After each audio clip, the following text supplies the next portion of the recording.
তারিখ সিয়াম থাকবো কেন? ইহুদি খ্রিস্টানদের বিরোধিতা করার জন্য। 10 তারিখ সিয়াম থাকবো কেন? শুকরিয়া আদায়ের জন্য। কিসের শুকরিয়া?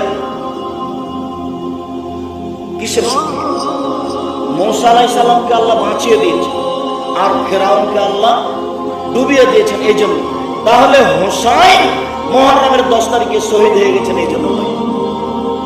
বুঝা গেল না কথা? হোসাইন মুহররমের 10 তারিখে শহীদ হয়েছেন এই জন্য নয়। ও তো প্রায় মিথ্যে কথা দিয়ে জড়ানো আছে। ফাতেমা কান্দিয়া কয় আজ বুঝি হোসাইন কারবালাতে শহীদ হয়। ফাতেমা কান্দিয়া কয় আজ বুঝি হোসাইন কারবালাতে শহীদ হয়। বড় বিক্রি করছে সে লোকটা বলছে। তো যেই দিন হোসাইন রাদিয়াল্লাহু তাআলা ইরাকের মাটিতে কারবালার মাঠে শহীদ হন, তার 49 বছর আগে ফাতেমা মারা গেছে। কতদিন আগে? 49 বছর আগে। তা আজকে ফাতেমা কাঁদবেন কি করে?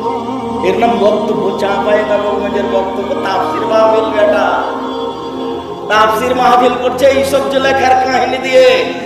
মুফাসসিরও জানে না যে কি বলছি, জনগণও জানে না যে কি বলছি। আন্ধা পড়াতা হয়। তোমার গায়ে একটু বাধা লাগে না, তোমার গায়ে একটু রক্ত নেই, সব পুজ।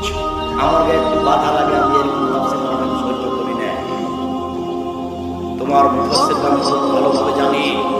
আমি বলিনি ইনি, আমি বলেছি 98% জন মুফাসসির মৃত্যু।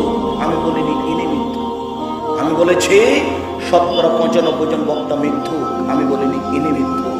আমার এই 31 বছর আমি কোনোদিন কাউকে বলিনি যে আপনি মুফাসসির, আপনি মৃত্যু, এই কথা বলিনি। আমি 31 বছরে কোনোদিন বলিনি যে আপনি বক্তা, আপনি মৃত্যুকে কথা বলিনি। তোমার যদি সাহস থাকে তাহলে তুমি বলো আব্দুর রাজ্জাক সাহেব আমার মুফাসসির কালকে তাফসীর করে গেছে, কোনটা মিথ্যা কোনটা সত্য।